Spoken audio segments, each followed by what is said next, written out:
بسم اللہ الرحمن الرحیم۔ السلام علیکم۔ ایک مسنون دعا اور ایک حدیث کے ساتھ حاضر ہے۔ 40 احادیث یاد کرنے کی بہت زیادہ فضیلت آئی ہے۔ آج ہم حدیث نمبر 20 پڑھیں گے۔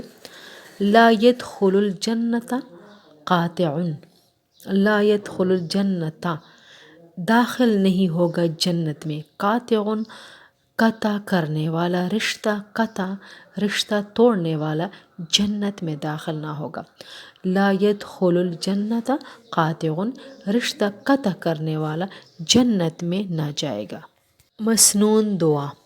جب وضو کر چکے تو یہ دعا پڑھے: اشہد ان لا الہ الا اللہ وحدہ لا شریک لہ واشہد ان محمدا عبدہ ورسولہ۔ اشہد ان لا الہ الا اللہ وحدہ لا شریک لہ واشہد ان محمدا عبدہ ورسولہ۔